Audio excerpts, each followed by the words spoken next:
justamente eso es lo que ofrece este tercer Congreso Internacional de Ingeniería que promueve el gremio de construcción de la Cámara de Comercio de Lima. En esta oportunidad justamente hemos estado desarrollando en este panel relacionado a lo que son novedades en la Ley General de Contrataciones Públicas y su reglamento. Tratamos en la primera fase, en la primera mesa, el tema relacionado justamente a las sanciones administrativas. Y en esta oportunidad va a estar abocado a las adicionales de obra y control de la Contraloría. En esta oportunidad es grato presentar a nuestros siguientes distinguidos panelistas. Me voy a permitir presentar al primero de ellos. Se trata de Ricardo Gandolfo Cortés, a quien le damos un fuerte aplauso a él, por favor. Ricardo Gandolfo. Voy a leer una breve semblanza de él. Bienvenido, por favor.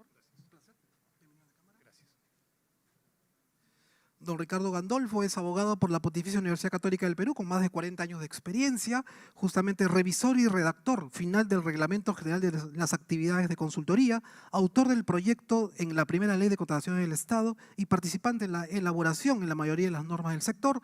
Ha realizado estudios para la Comunidad Andina y la Agencia Interamericana de Desarrollo en Estados Unidos, consultor y catedrático, conferencista, fundador del semanario Propuesta, difundido durante 25 años. Bienvenido a la Cámara de Comercio de Lima. Señores, tengan todos ustedes muy buenas tardes. Un placer de estar con ustedes. Vamos a conversar ahora sobre los adicionales de obra y el rol que juega en la aprobación de los adicionales de obra, tanto la entidad como la Contraloría General de la República. Lo primero que tenemos que hacer es poner el cronómetro para no pasarnos del tiempo previsto. Y acto seguido, empezar por definir qué son los adicionales. La definición más aceptada es la siguiente: una prestación adicional de obra es aquella no considerada en el expediente técnico ni en el contrato, cuya realización resulta indispensable para dar cumplimiento a la meta prevista. Correcto. Yo me he pasado la vida dando ejemplos de adicionales, porque mucha gente dice, no, los adicionales no corresponden, no van, en fin. Pero yo quisiera escoger un solo ejemplo para graficar lo que es un adicional y cuándo corresponde y cuándo no. Por ejemplo, un gran proyecto de infraestructura fue concebido en el Perú para soportar un sismo de 7.5 grados. ¿En qué año? En el año 2015.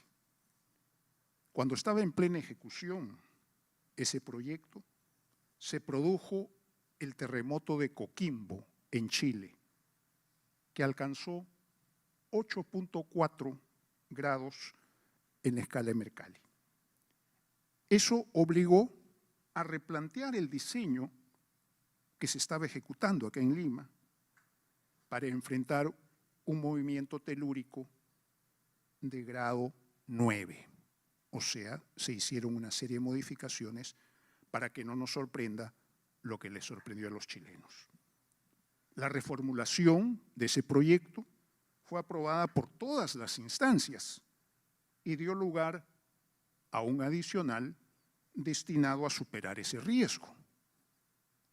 No hacerlo había expuesto innecesariamente a la ciudad a un peligro inminente que de producirse hubiera ocasionado, sin ninguna duda, una tragedia mayúscula. El peligro no ha desaparecido, desde luego, pero sus consecuencias se han minimizado considerablemente al costo de una prestación adicional que nadie en su sano juicio podría haber pretendido no hacerla. Es importante tener presente que los adicionales no incrementan el costo de una obra. Es un error hablar de sobrecostos, es un error garrafal. Los adicionales sitúan el costo de la obra en su real dimensión. No son sobrecostos, repito, son ajustes al presupuesto original, que suele ser muy preliminar y que obviamente tiene que sincerarse durante la ejecución de la obra para alcanzar su precio verdadero.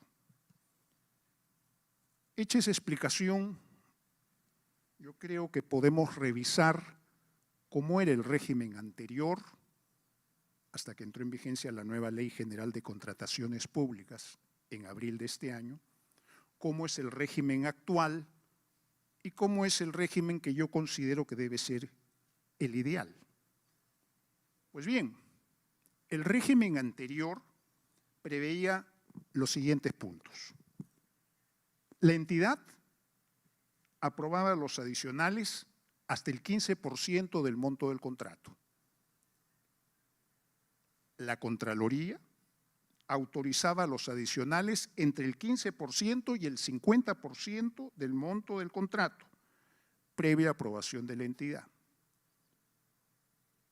Tercero, no podía aprobarse adicionales por más del 50% del monto del contrato. Cuarto, no podía controvertirse en ninguna vía alternativa, ninguna pretensión relativa a los adicionales. Los adicionales no se discutían en la vía arbitral ni en Junta de Prevención y Resolución de Disputas. Todos los adicionales, por consiguiente, debían controvertirse si es que había que reclamar algo en la vía judicial. Perfecto. No voy a hacer comentarios sobre ese régimen en consideración del tiempo que tenemos asignado. ¿Cómo es el régimen actual? El régimen actual es el siguiente, los 5 mismos puntos que hemos referido para el régimen anterior. La entidad aprueba adicionales ahora hasta el 30% del monto del contrato. Vaya, es un avance, ahora antes era hasta el 15%, ahora es hasta el 30%. Es un buen avance, hay que felicitarnos por eso, porque además la entidad es la que está ejecutando el trabajo, es la que conoce de qué se trata. Bueno, ella va a aprobar ahora hasta el 30%. ¿Por qué hasta el 30%? Bueno, ya se verá. Segundo, la Contraloría autoriza adicionales entre el 30 y el 50% del monto del contrato, previa aprobación de la entidad. ¿Por qué interviene la Contraloría? Que es una institución muy respetable, pero ajena a la entidad que ejecute el trabajo.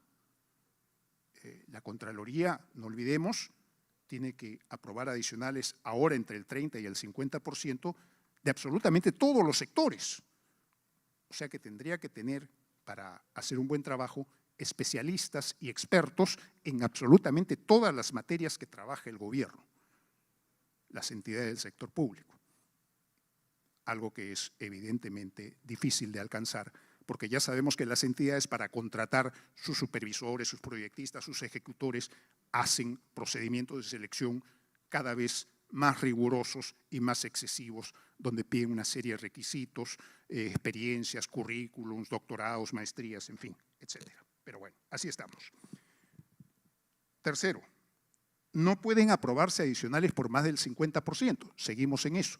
¿Por qué ese límite del 50%? Bueno, es un límite arbitrario. ¿Qué nos dice la información comparada? La información comparada de otros países y de la realidad de las obras nos muestra que el 50% no es el límite. El 50% en muchos casos, siendo generosos, es el promedio de adicionales en la mayoría de obras. Entonces, acá tenemos en el 50%, en lo que es el límite en el mundo, tenemos el tope. Entonces, eso explica también por qué tenemos tantas obras paralizadas. Entonces, si nos quejamos de tantas obras paralizadas, deberíamos liberar esos topes y que las obras vayan y tengan los adicionales que necesiten. En buena hora, si tienen pocos adicionales, es lo ideal, pero hay obras que tienen más del 50%, 60, 70, y la experiencia mundial nos dice que hay casos simbólicos, emblemáticos, que tienen pues mucho más de adicionales, 300, 400, 500, 1000% adicionales, pero en fin, esas son las excepciones. Pero el promedio es el 50%. Entonces acá no fijemos topes, dejemos que vayan los adicionales hasta donde deben ir. Cuarto, ahora puede controvertirse en las vías alternativas las pretensiones relativas a los adicionales denegados o aprobados parcialmente hasta el 30% del monto del contrato. ¿Es un avance? Desde luego que es un avance, porque antes no se podía controvertir en la vía arbitral nada. ¿Ok? ¿Pero por qué hasta el 30%? Es que a partir del 30% ya aprueba la Contraloría. Y bueno, pero ¿por qué lo que aprueba la Contraloría no puede controvertirse en la vía arbitral? No, eso es competencia del Poder Judicial. Es como decir, mejor no reclames, ¿no? Bueno, los adicionales entre el 30 y el 50% deben controvertirse en la vía judicial. Entonces, frente a esa realidad, ¿qué es lo que yo creo que debe ser lo ideal? Lo ideal, yo creo que debe ser que se liberen las cosas. Y lo ideal creo que se refleja mejor en algunas preguntas que es importante responderse. Yo resumiría en 4 preguntas. La primera, ¿por qué una institución ajena a la entidad que ejecuta la obra tiene que autorizar los adicionales entre el 30 y el 50% del monto del contrato? Segunda, ¿por qué la entidad que es la que conoce lo que ejecuta, lo que está haciendo, no autoriza todos los adicionales? Tercera, ¿por qué no se permiten adicionales por encima del 50% del monto del contrato? En los casos en que ello es indispensable, sin duda. Y por último, ¿por qué no se pueden controvertir en las mismas vías todos los adicionales? Yo creo que son preguntas fundamentales que debemos hacernos para comprender cabalmente el problema que confrontan las obras públicas. Yo creo que si sinceramos esto, estamos en la ruta correcta, hemos avanzado bastante, lo hemos reconocido, pero creo que nos falta. Y creo que eso que nos falta es la tarea pendiente. Muchas gracias.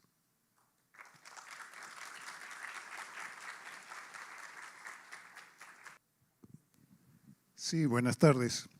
Bueno, hemos escuchado algunas opiniones críticas respecto de la propuesta general de liberar el tema de los adicionales. Entonces yo insisto solo en 2 cuestiones. La especialidad, por un lado, y por otro lado el porcentaje. ¿Por qué tiene que haber un límite? Fabiola, con muy buenos argumentos, nos dice, no, yo creo que sí debe haber un límite, en Europa hay un límite, en todas partes hay un límite. Entonces yo hago una pregunta práctica.